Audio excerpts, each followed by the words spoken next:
What's up, guys? This is Corey from the OverLook, and we go over the books that you may have overlooked. In the new Avengers game, they have the original Sin Iron Man costume option, so I was like, why not cover it and see what people think? This complete story is 4 parts, and up until now, I've only done 2 parts for most of these types of videos, but let me know. If you want me to do this whole story, I will. Anyway, subscribe for more videos like this, and comment down below with "You messed up, Tony," if you think this is all Iron Man's fault. On the outskirts of Tony Stark's futuristic city, Troy, which is located off the coast of China, seismic quakes shake the earth underneath its crust. Iron Man lifts his hands and fires off sonic cannons to try to disrupt the Hulk's ongoing assault. "Forgive me, Bruce," Tony thinks. He never meant for it to end this way. But he loads his repulsor cannons. If Bruce is going to give Tony a chance to put him down gently, then at least Tony will try to do it quickly. Iron Man unleashes his fully powered artillery, Hulkbuster arsenal, shock and awe, repulsors and ultrasonics delivered with enough force to crack a continent. No mercy. Iron Man doesn't allow 1 second for Bruce to get his bearings, but somehow, it still doesn't matter. The Hulk stalls the barrage of energy with a powerful clap of his hands. Oh no, Iron Man thinks before getting rocketed off by a single punch from the Jade Giant. Iron Man flies miles away, through multiple buildings in the city before crashing to the ground and bouncing to a stop. Just don't black out, he tells himself. Collapse later. Breathe later. Don't let up if you want to live. Iron Man deploys multiple devices from his back. He calls them Gamma Blades. His ambush is now set. Now, when the Hulk runs to chase Iron Man, he will plow directly through a line of radiation designed to cut through his skin specifically. However, there is no rumble felt. There are no rampaging stomps heard. Where is the Hulk? Where is he, and why is he not barreling at Iron Man like a freight train? The Hulk jumps down in front of Tony, evading the Gamma Blades altogether. This time, he tells Tony, he isn't going to fall for another one of his traps. This time, Hulk's the smart one.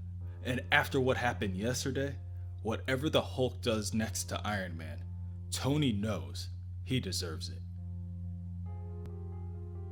Years ago, even before it turned deadly, Bruce Banner and Tony Stark had a rivalry. The morning Tony met Bruce, Tony thought Bruce was too Poindexter to matter. By lunch, they were science bros. By dinner, they had initiated and shared a vocab that rocketed over the heads of their professors. Maybe they clicked because they were so smart, or maybe it was because Tony's family made their money off expensive weapons and Tony could tell Bruce had a bomb in him. Not just the Gamma warhead he went on to design, but something dangerous deep within his psyche. Tony would get glimpses of it now and then, when their talks would veer from their studies to Tony's well-exploited inheritance.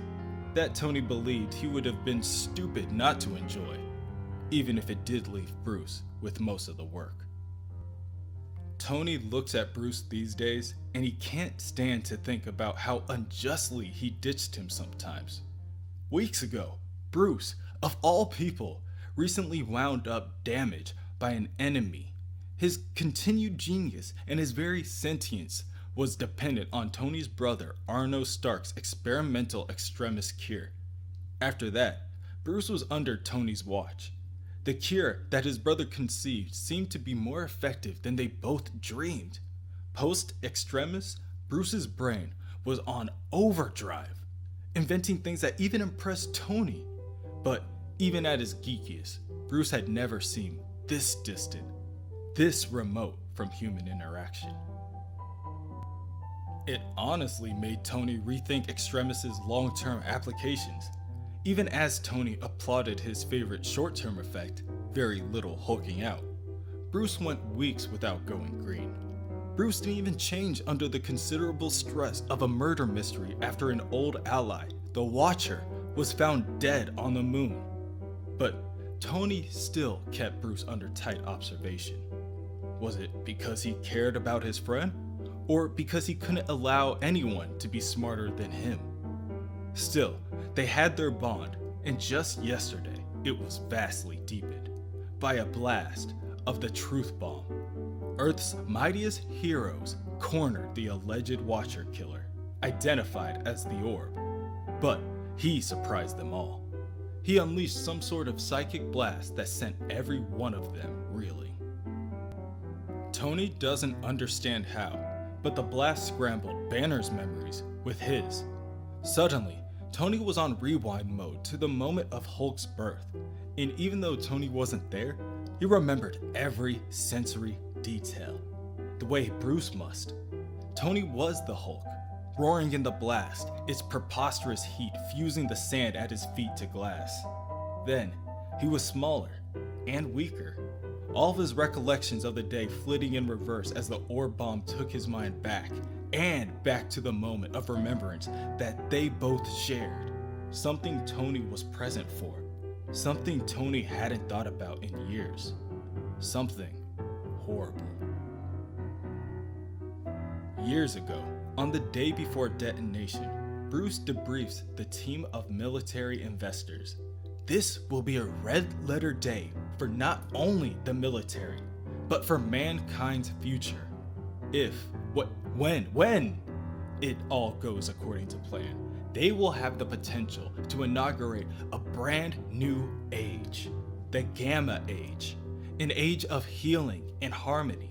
An era where bombs, such as the ones that we are creating now, just become relics of the past. Dr. Banner, General Thaddeus Thunderbolt Ross interrupts, you are here to brief the officials bankrolling the bomb on exactly what to expect at 0600 when you detonate 2.6 billion taxpayer dollars, not this hippy-dippy bullshit. The general berates the doctor, until he too is interrupted. Oh, come on, General. Quit grilling him. He's not a steak. Tony Stark flicks on the lights and tells Ross that, as someone who is an expert on spending money, he would say that the general is getting a bargain. Tony makes his way down the aisle, drink in hand, greeting the senator and captain on his way. He doesn't mean to interrupt, but he just wanted to make sure that he was there to lend his moral support to his friend and give his personal endorsement so that everyone there can get a good night's rest. Or get a drink, whatever's best. Personally, Tony would make a couple changes himself, but it's all good.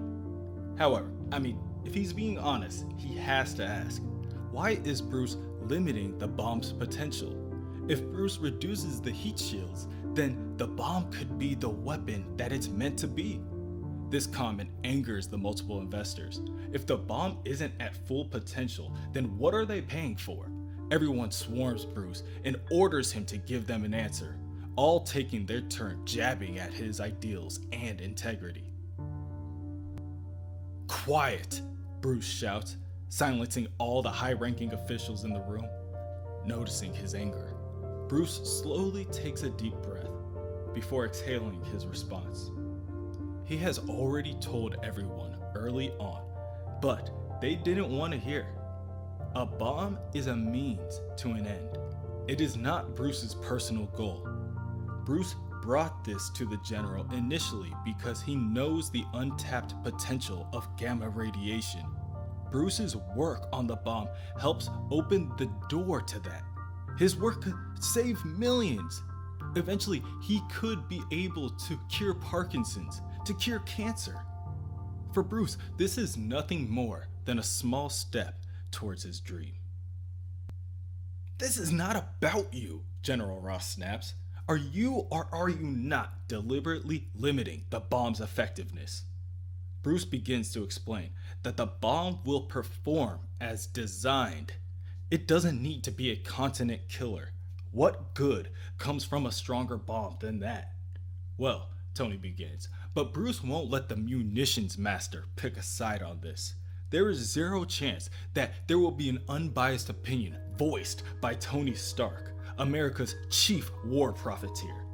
Tony angrily charges at Bruce before being held back, telling him that he isn't the only one trying to save the world.